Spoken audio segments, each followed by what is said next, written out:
Greetings, Umbra Witches, and welcome to Board with Video Games, the gaming podcast that strives for the right balance of coverage for the games you play on your table and on your television. You can think of us as the Lorelei and Rory of gaming podcasts. We're a proud member of the PSVG Podcast Network. I am one of your hosts, Kyle, and joining me this week on the co-op adventure like he does every week, the guy who doesn't like coffee, so that's Coke in his coffee mug. Josh, how are you doing this evening? Doing very well. Thanks for asking. One, my wife is currently watching Gilmore Girls in the bedroom. Nice. I've never seen it. What? Really? It is an excellent show. I'm not opposed to seeing it. It didn't seem like it was in my wheelhouse when it was originally on, but I've only heard good things. And I don't like coffee. You're right. And I was going to get a coffee mug and put Coke in it, and I forgot to do it. So is that, I'm assuming that joke doesn't make any sense to you then? No, I just assumed that you knew I didn't like coffee. No, I didn't. I adore coffee, but on the show, Lorelei and Rory, though this isn't a Gilmore Girls podcast or the Gilmore Guys podcast, but Lorelei and Rory drink coffee all the time. However, Alexis Bledel, who plays Rory, doesn't actually like coffee in real life. So typically in scenes where you see her drinking coffee, there's actually Coca-Cola in her mug that she is drinking. Well, it's equally as bad for you, so there you go. Exactly. And Josh, I just must say, you sound stellar this week. Great. I'm glad to hear that. I mean, besides my voice going, at least the audio of my voice going is better. Yeah, so apologies everyone last week. We had a few technical difficulties. I know I tried to edit them as best I could. I probably should have recorded a brief little, hey, audio isn't great this week before the show, but I didn't, and I probably should have. But hey, things are way better this week, and that's great. People know to expect technical difficulties from me. I don't want it to be the norm, but just don't be surprised when it happens, I guess. Absolutely. So, hey, everyone, thanks so much for joining us this week, as you do each week. As always, if you have any feedback, questions, suggested topics, hit us up at Board with VG on Twitter, or check out the awesome stuff that Josh posts over on Instagram, also Board with VG. And keep everyone in the loop about what you're playing and what you're doing using hashtag Board with VG so that people can just look that up, see all the awesome things you are playing. We have recently joined Facebook at facebook.com/boardwithvg. And if you have the hankering and you want to send us a long form email, maybe it is some fan fiction that you want us to read during a podcast. Maybe it is, some rules for a board game that you want us to go over, whatever it might be. Hit us up at boardwithvg@gmail.com. So yes, again, like I said, we know the audio was a bit rough last week. Seems like that has all worked out this week, which is wonderful. So big thank you to Josh for all of his hard work to improve things. It is greatly appreciated. So enough of the housekeeping, enough of the not fun stuff. Josh, did you get to play a game this week? I did. Yes! Who would have thought? I did want to make it. You mentioned the Facebook page, so I just wanted to give a shout out to Mike Doherty for giving us a 5-star review. He's our first review besides me, which I clearly said I'm biased in the comment. That's okay. So I want to give him a shout out and thanks for the love the day before Valentine's Day. I appreciate it. We appreciate it. If you're listening, just jump on and give us a 5-star review if you think it's fair. You don't have to though. All right, so I said to the wife, as I do every week, we're gonna play something, and luckily we had an extra day for the weekend for the holiday, so we put the kid to bed. We didn't want to make noise on the gaming table, so we sat down on the floor in the living room and we pulled out Kodama. Now, it is a game we were gifted at a Yankee swap because my cousin got it and he already had a copy of it. So it's something that was very rare for me, still in the shrink. The only game that I currently own that is still in the shrink wrap is Bob Ross, The Art of Chill. So that was the other one at the time. And thank you to Kevin Austin for giving us a 5 out of 5 stars on Facebook for the live listeners. I think he's spying on our stream right now. Yeah, he said he was. Kodama is, well, first of all, the first thing that stuck out to me was a game recommended by Mensa right on the top of the board game itself. It's a small game. It's 2 to 4 players. And the general idea of the game is you are basically picking a tree base. Like you start with like the stump of a tree, and it's on a card that has branches going off, but they're incomplete. And your goal is to branch out your tree however you see fit. But the way it works is in the game you have, I'm blanking on the name, but they have words for them. But essentially you have icons you need to match. So there's cloud, star, firefly, caterpillar, and mushroom. So what you do is once you pick your random starting tile, like mine had a mushroom growing on it, you get points throughout the game for doing consecutive matching or contiguous tiles that match the icon. And you also have these little tree spirits, they're called Kodama, and you start with 4 of them.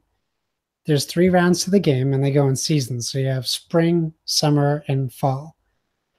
And you draw a card for spring, 1 card for spring, 1 for summer, 1 for fall. And as you go through the rounds, you'll flip the season that it is, and that will give you a bonus. So the first season for us was all caterpillars are scored as if they were fireflies. So now you know things that you need to look for. And at the end of the round, you have your Kodama.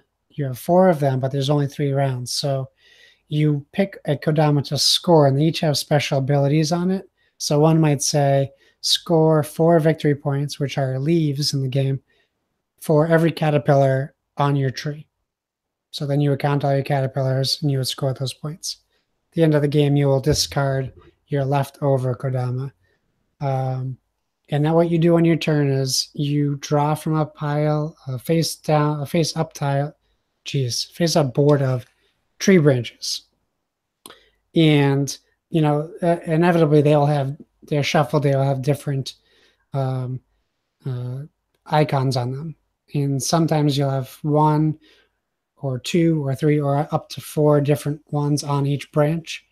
And the rule of the game is you place the branch however you want, as long as it's connected to an existing part of the tree, but the card cannot overlap another card that isn't part of the branch, and a card cannot go over the edge of the table, which would be the base of your tree.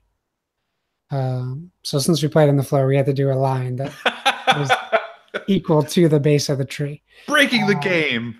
Yeah, and if you look at my pictures on Instagram, you can kind of see how I didn't take pictures of my wife's tree, but I took pictures of mine. She killed me, by the way, crushed me. But this game, you score frequently, so it's not uncommon to have a lot of points, which I think is nice. If you're playing a game and you ever feel like you're not scoring enough or your score is low, this really kind of makes you feel like you're doing something every round.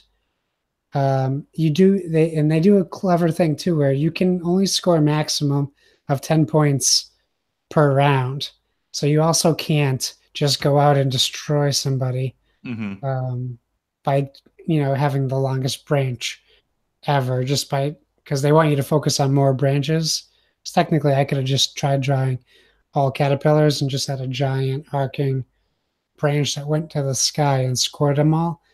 But if you do a card that's like a mushroom, so the base of your tree is a mushroom, and then your first card is a caterpillar, you don't score any points because it's not a contiguous line. But if your third card was a mushroom, you still wouldn't score any points because you're not doing mushroom to mushroom. You'd be doing mushroom, caterpillar, mushroom. So you don't get any points unless you're doing contiguous trail. So it can kind of, maybe that's where the Mensa comes in. You got to do a lot of thinking before you draft your cards and where you're going to place them. So I really enjoyed the aspect of taking your time, especially the two players. It was nice. And the art was beautiful. And it was just kind of a fun game. And I'm pretty sure it's like a $20 game, maybe $25 game. So it's pretty accessible cost wise. It's a really pretty game for $20. Not that like inexpensive games can't be pretty, but production Yeah. value on it seems pretty solid for that price. Yeah. I mean, and it's a game that's easy to teach once you know it. And it's not a game that would necessarily turn off a non-gamer because it's pretty simplistic in the mechanisms of the game. So you're not trying to teach anything heavy. So I really enjoyed it. We'll probably play it regularly. I also grabbed Citadels to try to learn, but it was late and it says 20 to 60 minutes. So that's kind of all over the place for time. It's true. So we weren't about to hit that journey, but maybe next time. And then you can figure out why Eric Summerer yells it the way he does. Yeah. So this time it's going to be a mystery for me because you still have TBD.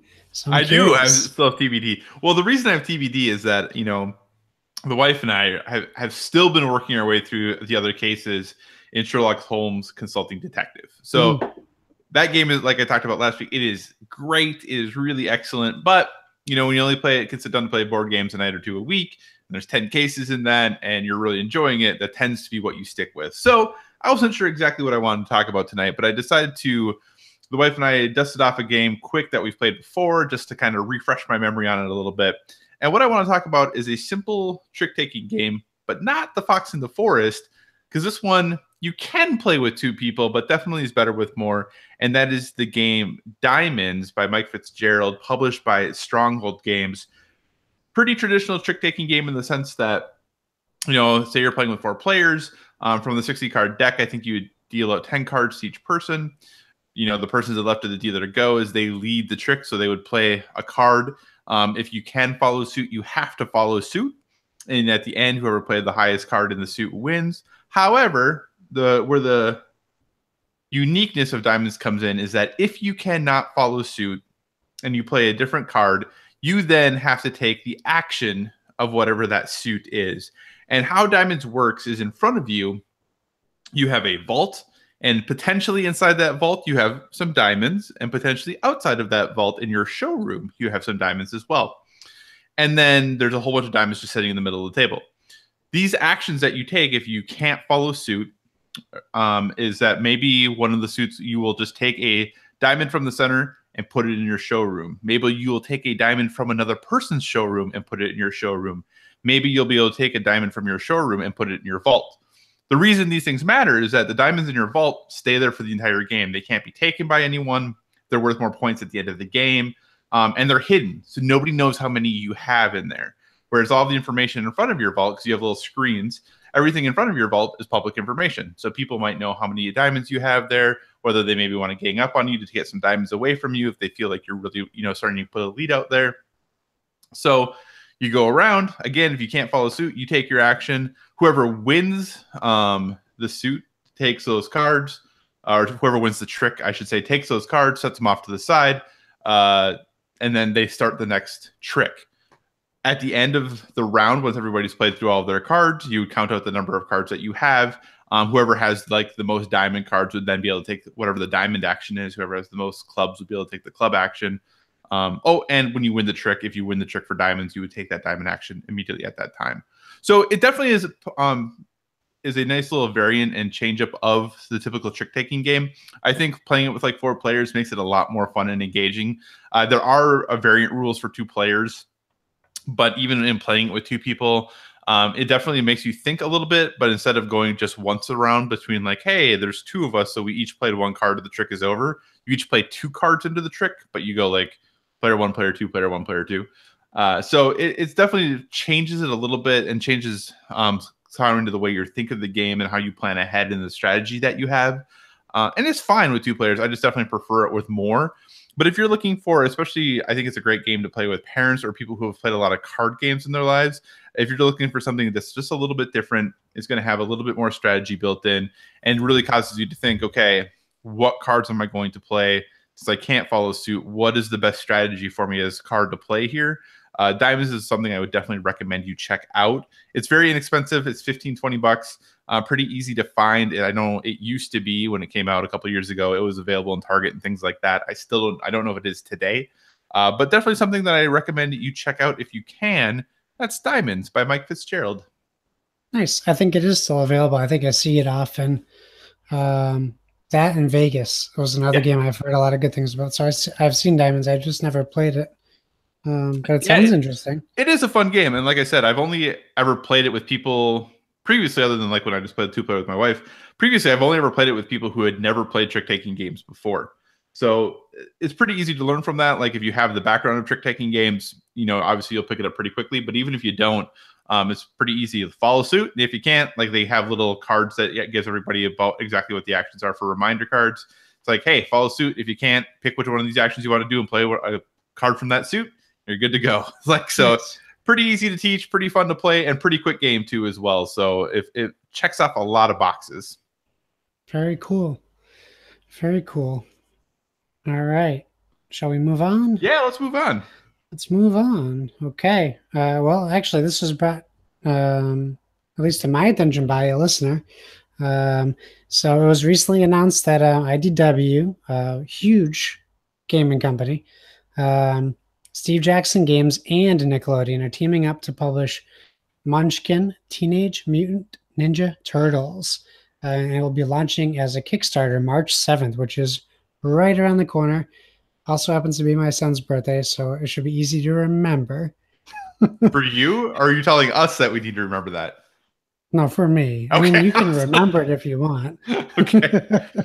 There'll be 3 editions, so there'll be a standard, a deluxe, and a deluxe ultimate. The standard will be the only one you can buy in stores. However, the other 2 versions will be Kickstarter exclusives, which kind of touches on something we talked about in previous episodes. So the question is, are we excited for more Munchkin, especially the Ninja Turtles version? And what other IPs do we think would make good Munchkin variants? And why don't you start us off? What do you think of TMNT Munchkin? So, and I haven't done a ton, like other than the very basic story of like, hey, we're including this thing. Like I haven't looked to see if there are like rules available, which I probably should have done. Because my question is, and the thing I don't know if I totally get, like, are we each playing different Ninja Turtles? So there's nothing is like, you can't even view the Kickstarter yet. Okay. It's not active. So unless you have like one of those fancy developer links, you can't even look at it. Okay, because that was my first thing right away. I was like, okay, so Munchkin, a game, all about stabbing everyone in the back. If you are playing Leonardo and I am playing Michelangelo, are we going to really stab each other in the back? Like, is that what we're supposed to be doing? Well, if you go by like, I'm pretty sure I remember watching some episodes where Raphael was a jerk to all the Ninja Turtles. Well, because that's Raphael, so like... Or Leonardo was sometimes not great as a leader. They're teenagers. They squabble. I mean, Munchkin takes it up a level to killing, but... Have you seen the new, and this is a little bit of a sidetrack, and I don't even know much about this. Have you seen the new Teenage Mutant Ninja Turtles cartoon that exists? I saw images, and that was enough. Well, and then apparently, like, they changed the personalities of all of them, so, like, Leonardo isn't the leader anymore. Oh, really? Like, he's, like, wants to be, like, the cool, like, fun dude, and, like, so they, like, changed all their personalities. Midlife crisis, Leonardo? Yeah, apparently, yeah, so I don't know, apparently. But anyway, that doesn't have anything to do with Munchkin. But that's, like, I think my first question about this is I love Teenage Mutant Ninja Turtles as a kid growing up. I haven't really stuck up with them or stayed up with them recently. But, on first blush, I'd be like, I would be more interested in Munchkin if it was TMNT. But that's the thing I can't get over is, like, am I stabbing my friends in the back? Am I stabbing the other turtles in the back? Because I don't want to do that. Granted, we can team up sometimes. But I don't know. Is this a version of Munchkin you would want to play? I'll be honest with you. I didn't even really think about that. But yeah, that changes my whole mindset on it. Does it really? Because I mean, it sounded awesome, and I love the art. The art's like Williams.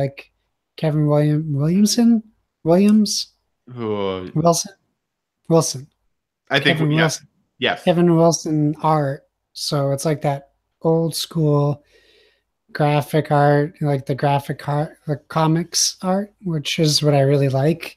Um, at least on the covers, at least. I don't, who knows what the game is going to look like. But yeah, I didn't even really think about the mechanics so much because it's Munchkin. Just assumed it would be copy and paste mechanics. But if that's the case, if you're buying it for the theme of the turtles, then yeah, it wouldn't suit the theme at all Right. because you don't want to be fighting each other as the turtles. Unless maybe they make you play as the villains. Maybe. Yeah. I guess I don't know. But yeah, I mean, I don't know. And it should, I should mention, just because I saw it on the Dice Towers, Tom's Boring Unboxing, that like Munchkin TCG just came out. Yes. So that's also new from Munchkin. But, and that's, a whole nother thing because who knows what that's gonna be like. Um, but yeah, I think like I'm all about it right now. I guess I'm waiting to be disappointed because Okay. as of now I'm sold. So like if they do come out and they say that the gaming mechanism is kind of like what you said, I probably wouldn't be interested. I'd wait until it came out and people have played it. I wouldn't Hmm. spring for a deluxe edition. Um, even though that's like you want to do it because it's like you can only get it on Kickstarter. At least for me, Right. like the collectible aspect of it, but Yeah. I don't really need to have a collectible game I don't like.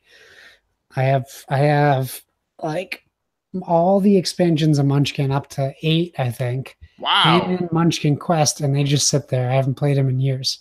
Right. So I don't know. So this one, I'm reading the little press release thing. It says that the artist is Tad Galusha. Okay, well, it's an art style of Yes, but it is the original. inspired by, and it's talking about how it'll feature variant retro style coloring of all this good stuff. So yes, it Yeah. is definitely inspired by the original art, definitely. So is there another IP? Like you said, you have all this Munchkin stuff, but you haven't played it. Is Yeah. there an IP that would encourage you to jump back into and actually play Munchkin again? I mean, I'm always up for Munchkin. I think the problem is with a game collection as big as we have and with the, the diversity in games we have now, Hmm. Munchkin is kind of plain. If Yeah. you've played it, it was obviously huge at the time when it came out and it was new and there weren't many games at all like it. So that was the appeal at the time. I think though, if we were looking at a new IP and um, I was thinking about what would really motivate me to really invest in it again. And it's something I don't think we'll ever see. But if they could do like an IP based on the big three video game companies, and it was like, but not all together, like standalone. So Nintendo Munchkin, Sony, well, PlayStation Munchkin, and Xbox Munchkin. You have all these characters in these exclusive universes, and then maybe even work out the ones that are cross-platform so they can be in both games. So you could still have Lara Croft in the Microsoft and the PlayStation versions. Right. Um, I think that would be interesting. It would definitely give them enough to pull from for creative cards and characters and stuff like that. But I think the beauty of Munchkin, at least how it started, was infinite creativity. Right. Because if you've seen Munchkin, you'll never see cards like them. You'll never see characters like the monsters you fight or the weapons you find. That's what makes it unique. So for me, in general, IPs, I think kind of slow it down. I think it kind of kills the Munchkin. I can see that. No, that makes absolute sense. That's a good one. It was funny because I was really struggling trying to think of an IP that would like make sense because just like the Teenage Mutant Ninja Turtles thing, I went right away to like, what is the situation or what is an IP where the people who are in it are constantly backstabbing other people? And there's one IP that came to me right away. Now that I think about it, can you guess what that IP is? Well, when you started saying that, I was thinking Deadpool for whatever reason. No, I did think of Deadpool though later. I was like, oh, Deadpool because it would be kind of funny. Like I think for the comedy and like how Deadpool works would fit maybe obviously a little more adult than Munchkin is, but would Yeah. definitely fit in there. The IP that came to my mind right away was Game of Thrones. Oh, Because everyone stabs each other in the back. Like, Yep. obviously, like the And in the front. cartoony, and in the front, and in the side, and yes, obviously the cartooniness of Munchkin wouldn't fit there. But just as far as like you have a lot of monsters in the world to kill, you could sometimes team up when it's helpful for you too, and then stab that person in the back 5 minutes later, and it totally fits. Like that isn't unusual or weird.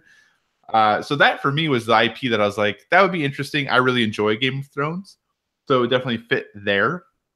I think another thing that would be interesting to see, and this wouldn't totally work as well, but I feel like it's similar. Like if they're willing to do Teenage Mutant Ninja Turtles, I think Harry Potter.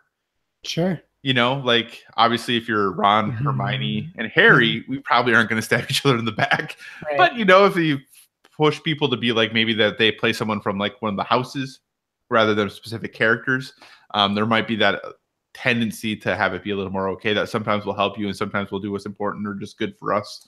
So that might be an option too. Yeah, who knows? Maybe they're breaking the mold. Maybe they see the struggle to be like mainstream and relevant again. Maybe it's going to be a different play style. But they also did just announce expansion 9 for Munchkin. So yeah, I'm sure they're doing a little bit of both. Yeah, there are people who absolutely adore that game. You know, I haven't played it in years. It's been many, many years since I played Munchkin. I don't own it, but I definitely have friends who that is like the only game they play. Yeah, that and Killer Bunnies like are the two games that they always play. So, so obviously, if listeners, if you have any thoughts on what would make good Munchkin IPs, let us know. If you are excited about Teenage Mutant Ninja Turtles Munchkin, let us know. We definitely want to hear those thoughts and those feedbacks. But hey, Josh, let's take a turn to the digital. What have you been playing on your television, sir? It's a big week for me. Tax returns filed in and filed right out of my bank account. I'm really jealous about how you use your tax returns compared to how I use my tax returns. What up, water softener? You have a house. I do not. There's a big difference. Yeah, yeah. I'm still living that bachelor life, kind of. No, a lot of money is going to go to the little guy. Yeah, we could be paying off credit card debt, but instead, I got a 4K TV and an Xbox One X Project Scorpio edition. That's like the same thing. I mean, paying off debt, buying that. I think equally important. Yeah, and I got Pacific Rim in 4K Blu-ray. We got Valerian. We got Valerian in 4K. We should just do a Pacific Rim podcast. I can get my wife on. She would do it for sure. That'd be great. And actually, Valerian, great in 4K. I thought that movie was way better than I thought it was going to be because everybody talked about how bad it was. So I was like, yeah, I mean, it wasn't great, but it wasn't as bad as I was anticipating it being, hearing everyone talk about how bad it was. But when I got my 4K TV and 4K Blu-ray player, Valerian was one of the first movies I got because I was like, this seems like it should look cool on here. Let's check it out. Yeah, I can't wait. And I grabbed Blade Runner 2049 also. We've only watched one thing. It was called Earth. It's like a mini-series thing narrated by Robert Redford. And my mind was blown the second I turned it on. My wife could have cared less. She was in the other room. I tried calling her in to look at it. No care in the world. Yeah, my wife was like, "It looks the same." I'm like, "It does not look the same." It doesn't look the same. She also, though, was one of those people who had an old CRT TV for the longest time with a Blu-ray player hooked up to it, and then and she's like, "It looks the same." I'm like, "It doesn't look the same." And finally, one day, I bought her an HD television. And got her and she already had the special edition extended edition of Lord of the Rings on Blu-ray. She loves Lord of the Rings. And I was like, put this in right now. We're going to watch this. And she looked at me and she's like, okay, it looks a little bit different. I'm like, yes, it does. Good. That's right. Okay, so to games, that's what we started talking about, right? So I played a hodgepodge games this week, and only because I pretty much just played Xbox One X enhanced games. So I went into my thing to see what games I had that were Xbox One X enhanced, and then I installed what wasn't already on there because I did back up my old Xbox before shipping it out to Kevin Austin of PSVG. So it's kind of funny what I ended up playing the most. I did end up getting Monster Hunter World because I knew it was a game I wanted to try. So I put in a good 30, 45 minutes of Monster Hunter World. I'm interested. I'm definitely going to keep at it. I will say this, though. Caught me off guard because when you start it, if you're using an Xbox One X, a special menu pops up and gives you three options. You can pick better graphics, better frame rate, or better, like they call it visuals, but it's like drop-in textures and stuff. So better Yeah, like textures. draw distance and all that good stuff. Yeah. So I picked better graphics, I believe. I'm gonna have to try the other modes to see if it was a fluke or not. But while playing the game, it's a very pretty game, but if it's I don't know if it's the mode I picked or if it's like it for everything, but the backgrounds are all washed out. Like almost like a silk screen was put over them, but your characters in the front looked normal. I wouldn't say they looked fantastic. They just looked normal. So I asked my wife to confirm what I was seeing. She agreed. So I'm gonna have to try the other two modes to see if that's the case. Rumor on the street, and this is not a fanboy thing, I promise. Rumor on the street is for some reason the PS4 Pro upgrades look way better than the Xbox One X upgrades do. And I mean, obviously, this game was, marketed with PlayStation and all that good stuff. But I've heard and I've read on forums that for some reason, obviously the X is far more powerful than the Pro is, but for whatever reason, the patches don't seem to be optimizing on the X as well as they could be. That can happen. That makes sense, I guess. And you see all those comparison videos online every time a game is released, and they don't always look the same on every console. So I guess that makes sense. But I mean, it's just a small bummer, only because I was trying to look at the best 4K that I had, because that's a big upgrade. So I want to see it in my game. So I popped in PUBG because I heard you can see the island as you're dropping out of the plane instead of just seeing imagine that grass or green. And they weren't wrong. The game definitely loaded faster, and I didn't have the texture and buildings popping in when I was there. I could actually see where I was landing. Could see houses before I got down. There was still some drop in, but nowhere near as much. Do I think I played better? No, I died a lot quicker, but that's because I just landed in a bad spot. What else did I try? I played a bunch of games, but I'll be honest with you. I spent the most time playing Recore, and I had just forgotten how much I liked that game. So I made sure I deleted my save file from previous because I wanted to jump right in because it's been so long since I played it. And I spent the most time playing Recore, and they, whether it's the X or the remastered edition, but it's way smoother, way faster, looks gorgeous, even for what is it? Is it 2-year-old game now? 2016? Yeah, so for a 2-year-old game, it runs pretty great. So I really enjoy that, and that's on Game Pass. So if any of you guys jumped on that $5 Game Pass for this month, it's definitely worth checking out. And Devin, if you're listening to this, Recore, get on that because you just got your Xbox One X today. So I know you're looking forward to some Game Pass games. Played some Fortnite just to see how it looked. Ran pretty smooth, looked pretty good. And I got a handful of other enhanced games I want to check out. Oh, and I jumped into Assault Android Cactus. My wife was like, what are you playing? And then I told her the name, and she's like, what? Like, you would get it if you played it. It's fine. One of my favorite games of 2015.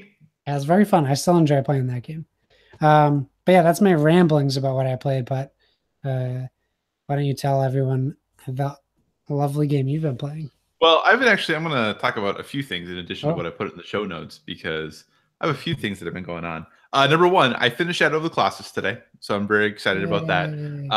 Like, have you played Shadow of the Colossus ever? Yeah, I put it on PS2. Did you finish it? When we were talking about it last week, I thought I did, but I don't remember hitting as many Titans as you say there are in the game, so I may not have finished it. Gotcha. So, the ending of that game is still really weird. It's great. Like, I think it's poetic and it's interesting. It just I appreciate the fact that it's not. There's a lot of interpretation as to what exactly is meant by the end of that game. So it's still great though. Like, I still think it's a great game. Yeah, I'm really happy I played it again. I think it is one of those things that I think everyone should try it, but again, it's not for everyone. My clock time when I was done was like 5 hours and 58 minutes. So it's very clearly a very short game.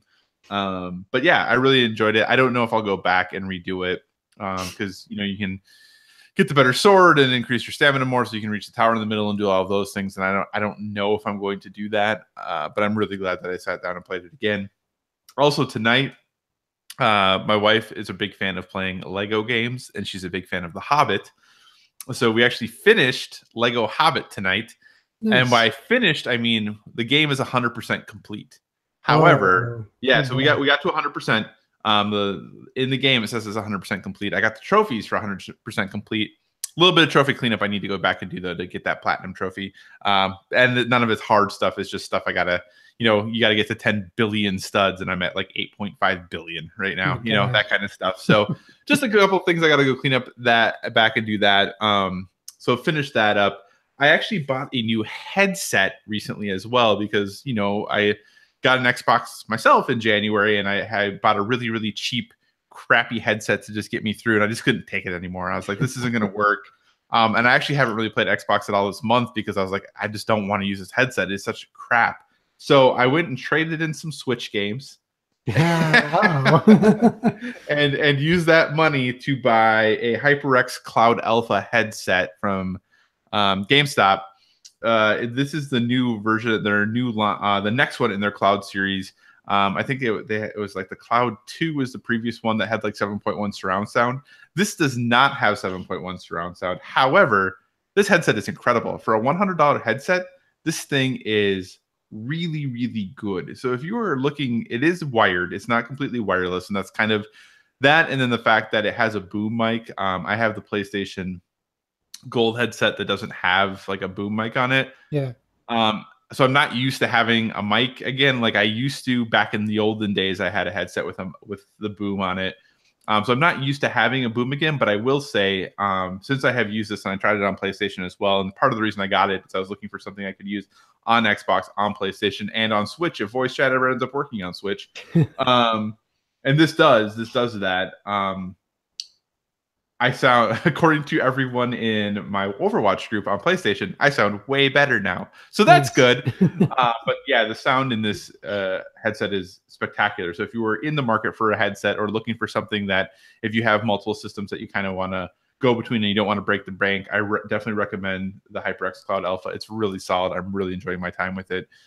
Very, very happy with the pickup and not missing the games I got rid of at all for it. But the game I do want to talk positively about Switch for a moment, is I jumped into and have started playing Bayonetta again.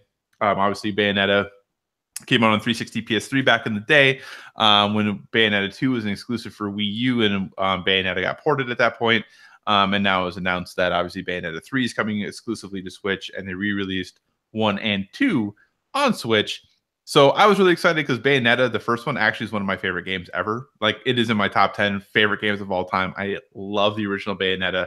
That style of action combat game is just something I really adore and love spending time with. I never played Bayonetta 2 because I never had a Wii U. I contemplated buying a Wii U just to play Bayonetta 2 and then selling it, but I didn't do that. But I really wanted to. So I was really excited when they announced Bayonetta 3, and when they announced that these games were coming to Switch, I was really excited about it. So far, I'm not very far in. I'm only about 3 or 4 hours into it, but I mean, the game is 10 hours as is, to finish, typically 10 to 12. So I'm making good progress. Couple things I will say: playing on the Switch screen when you're in handheld mode, it looks nice, but it's pretty small for that kind of a game, for me at least. I wish I have actually docked my Switch and started playing it on my big screen more than I ever have now that I've been playing Bayonetta. But I will say I'm a little disappointed that they didn't do really any graphical improvements of much. Like, it's still 720p, even when it's docked. So, which I'm glad it runs at 60 frames a second, because that's definitely more important in this situation. But I feel like they could have probably boosted the visuals a bit. But outside of that, it's still a great game that I love. Really enjoying my time with it. I've gotten really bad at it. So I'm definitely going to have to improve my skills in it here and go back and play it a little bit more. My plan, though, is just right now to go through, finish my playthrough of Bayonetta 1 so I can jump into Bayonetta 2 in time to talk about it on the Nintendo Shack this week, which I'm really excited about because I got invited to go there. I think they didn't realize their mistake until after they asked me. But I'm excited. Yeah. But Bayonetta, like I said, it's still the great game that it was. Obviously, if you're not familiar with it, it's not a game that's you probably want to play if you have children around.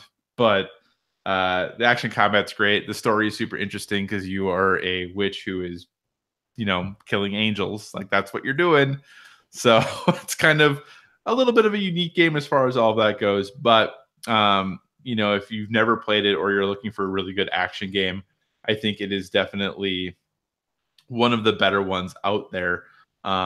Just as far as combat style, like that game just really, it knows what it wants to do and it goes for it. So you might appreciate it, you might not, but it definitely is pushing the envelope as far as its styles goes. Did you ever play the first Bayonetta?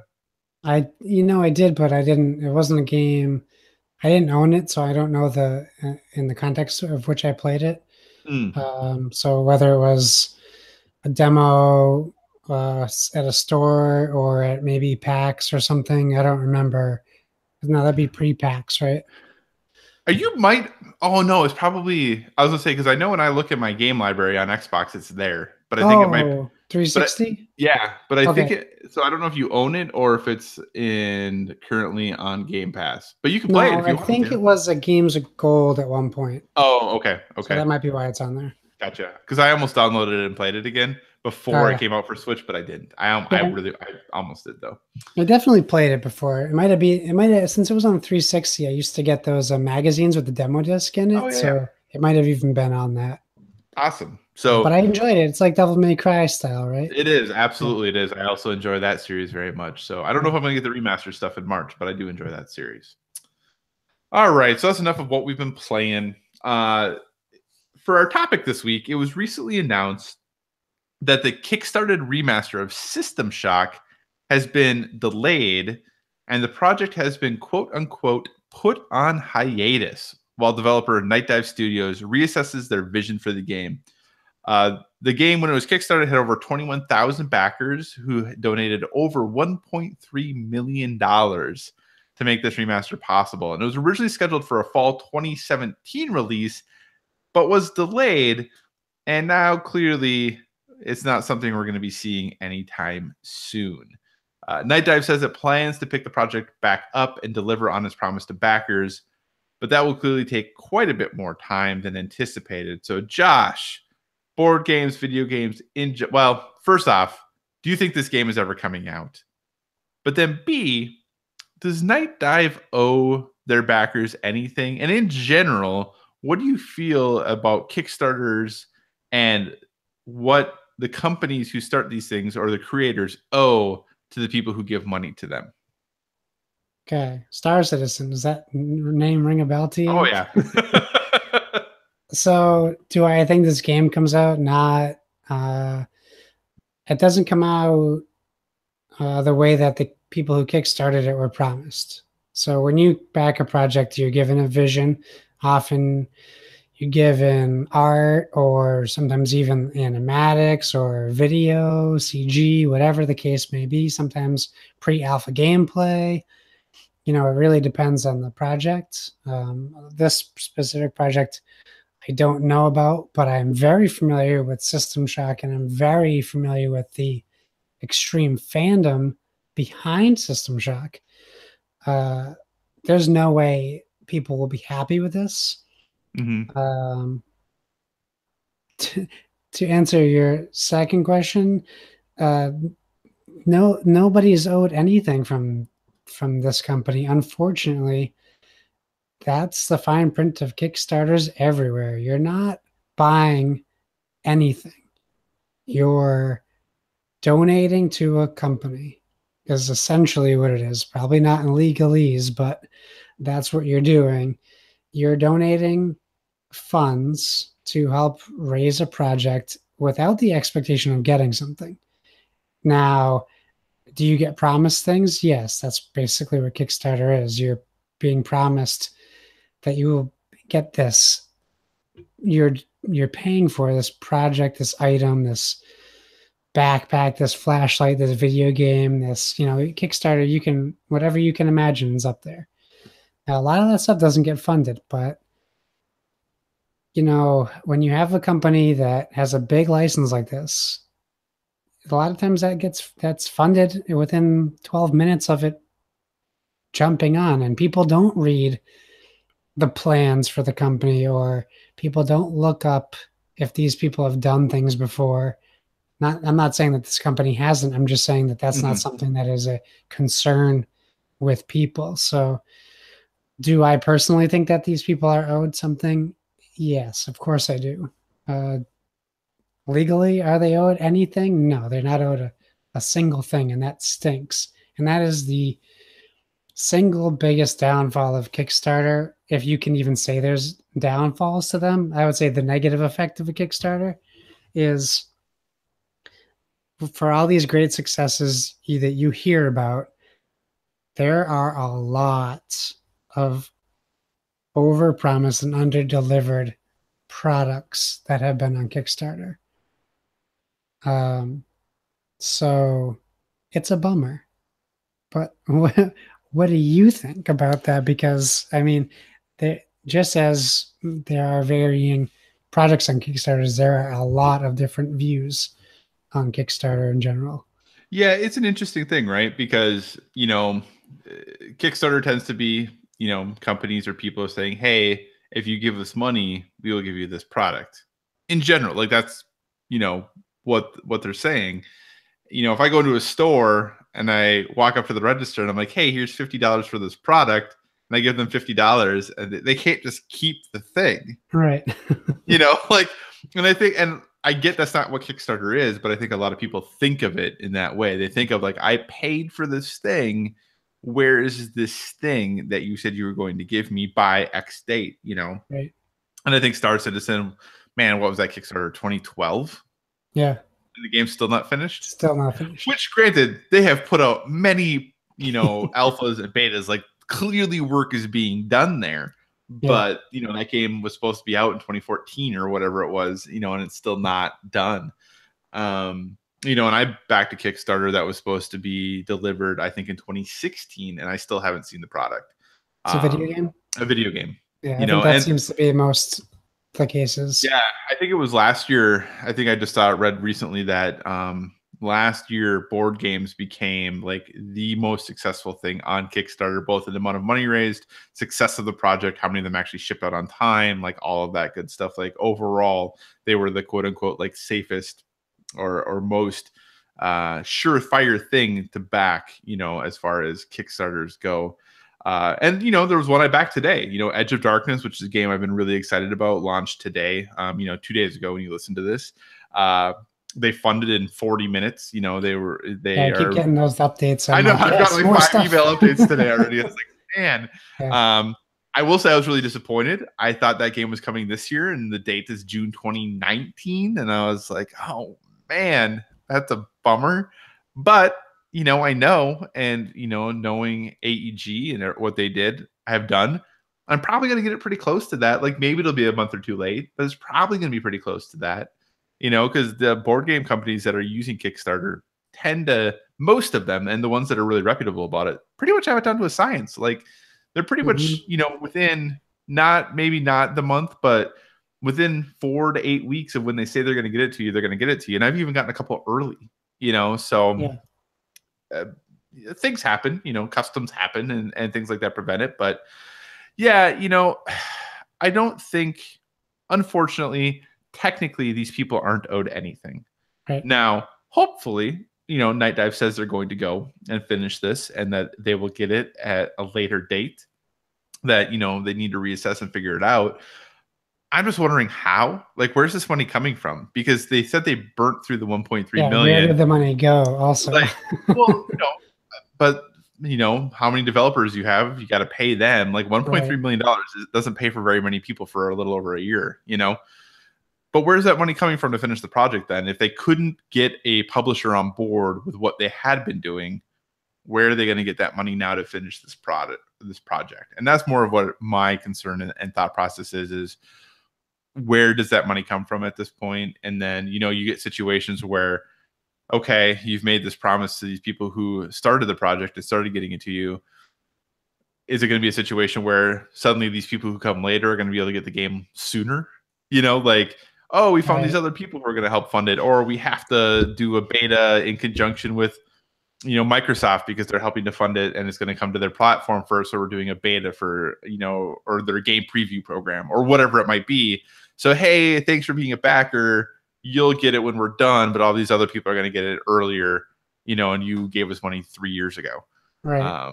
But that's the nature of the business of you got to get it finished. $1.3 million isn't enough money to make most games these days, which is crazy to think. Yeah. But how long ago did we back Swapfire? Yeah. No, I know, right? I know. Yeah. Yeah. I don't know if that game's ever going to get made. No, that game is dead. Well, I mean, yeah, there's a possibility. I'm not saying it's not going to happen. I think that will be a long time. All right, I'll be the pessimist. You can be the pessimist. I think it's going to be a while until that game gets made, though. Either way, So, yeah, it's a bummer. I know there have been states that have tried to pass legislation that's saying that Kickstarters do have an obligation.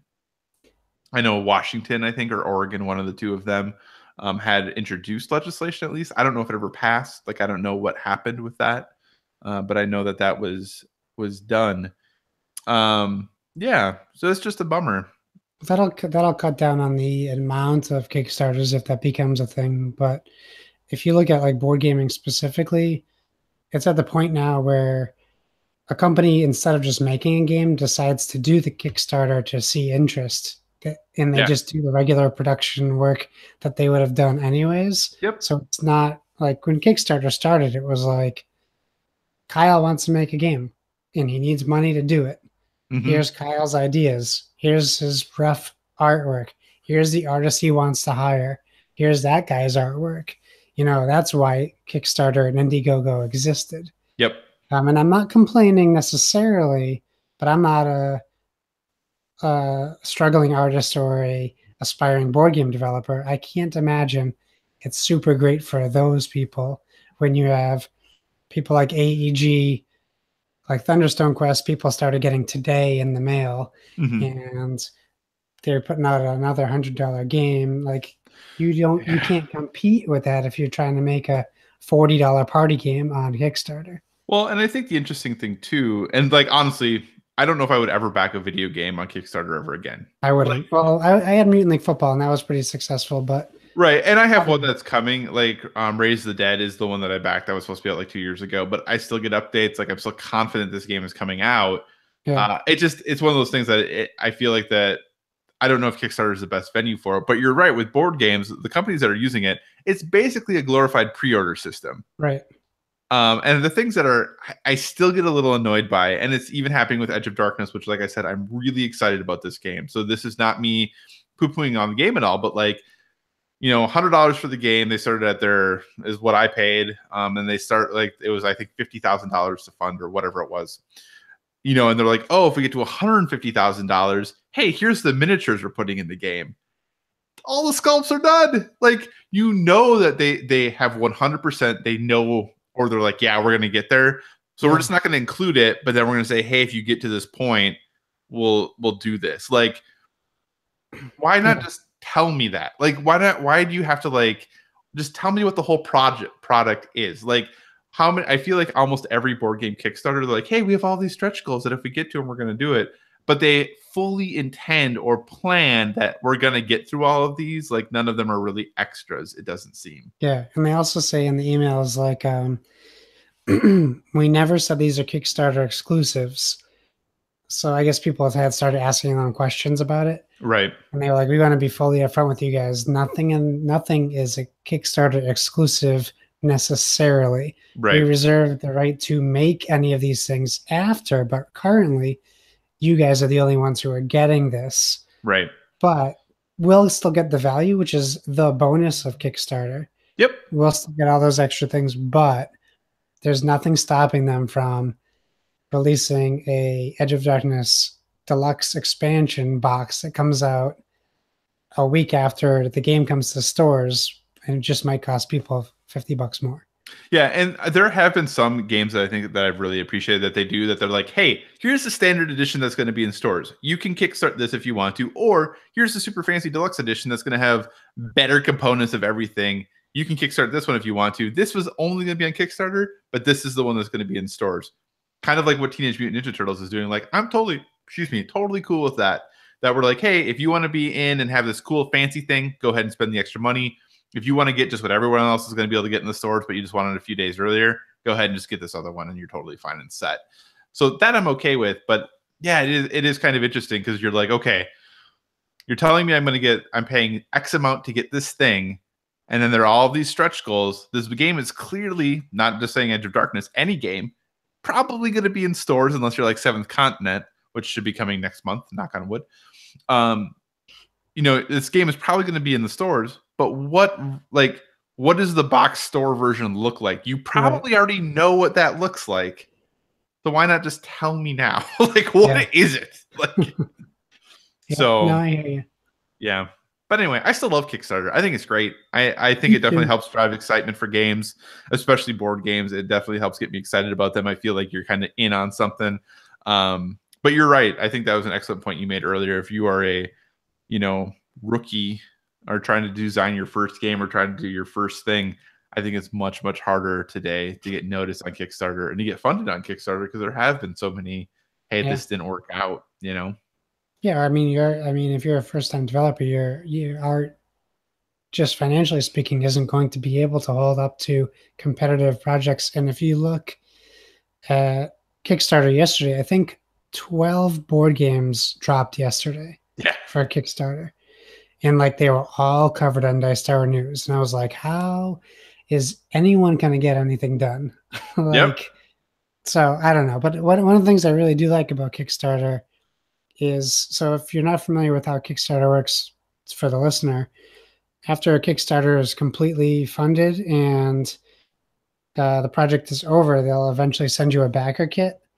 And you generally fill out all your information, but they also often, if it's a big company or bigger company, or a company who has previously done a Kickstarter, tend to give you the option to buy previous versions. So I was going to ask you if you ended up jumping on the Tao Long Deluxe Kickstarter edition. Did you get your backer kit for Spirits of the Forest? I did get my backer kit. I did not. I debated about doing it. Me too. Should I? Did you do it? No, I didn't. Okay. It was too expensive. I know, it was really expensive. And I was but it looks so nice. I really wanted to jump on it. And I've been hearing great things about the game. But for Bushido by Grey Fox Games, I did jump on Rising 5, which was offered at a good discount on the backer kit, which is a game that I've been hearing incredible things about. And it's also an app-driven game. So I thought it would be my first one. And honestly, had Edge of Darkness's Kickstarter not started today, I may have done something done that, because I think I got the backer kit yesterday. Yeah, it was like yesterday, the day before. Yeah, so I actually canceled the Kickstarter today because of Edge of Darkness. Oh, really? Yeah. So yeah, so I knew this was coming, and I was like, man, I just can't. Like, I really want to, but I have to be somewhat responsible with my money, because I gotta buy food for my dogs. No children, but just for my dogs. They're important. Yes. So yeah, but hey, there's still I'm definitely gonna check out Teenage Mutant Ninja Turtles Munchkin in a couple of weeks. Yeah, for sure. And see what that looks like. And yeah, there's always games on Kickstarter that it's interesting to see what people do there. And Yeah, like I said, video games have I feel like have under-delivered, whereas I think board games have definitely over-delivered on Kickstarter. So I think it's definitely a tale of two worlds there. Yep, for sure. Awesome. So, hey, we want to know what you think is owed to Kickstarter backers. Kickstarter says this is a donation. They tell you that. They're like, hey, this is a donation. You aren't guaranteed anything. But should there be a higher standard? Should a higher standard be set for that? We want to know. Let us know what you think. Hit us up at Board with VG and let us know your thoughts. Josh, what do you say we wrap this show up and call it a night? Let's do it. That sounds like a great idea. As usual, thanks for joining us, guys and gals. Remember, you can find us on social media, as always. We'll keep doing it till we're blue in the face. It's at Board, BOARD, with VG. That's Instagram. That's Twitter. That's Facebook now. And you can send us an email, boardwithvg@gmail.com. One of the two of us are always looking, so we'll respond. If not, you'll probably get both of us anyways on all forms of social media.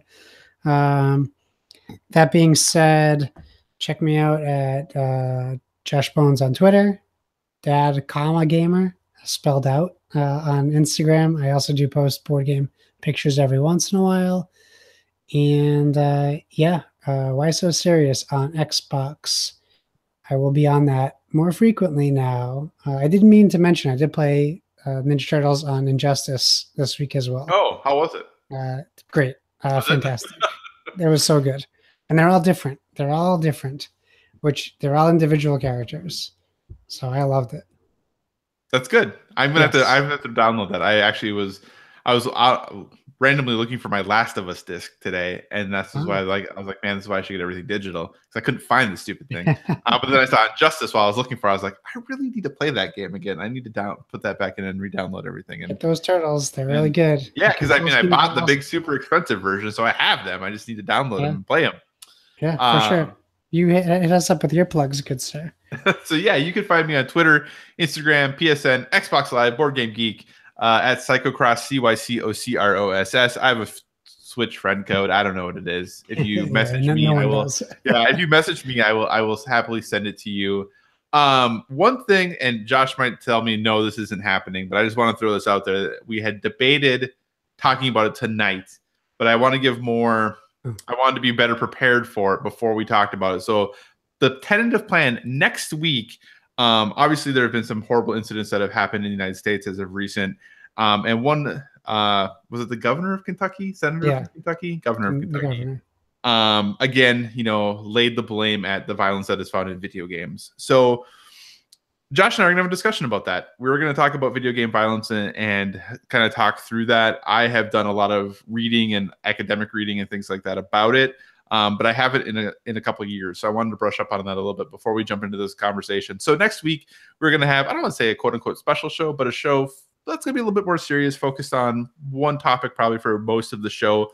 So if you have thoughts, if you have feedback, if you have things you want to talk about or you want to make sure your voice is heard about, hit us up. It's like, this might be a better place to email. So boardwithvg@gmail.com. Let us know your thoughts on specifically video game violence, the impact you feel it has, and how our society should or should not respond to the violence that is in video games. So next week's episode might be a little bit heavier, might be a little bit deeper, but hey, sometimes we need to do those things and have, hard adult conversations is an important thing for us to have.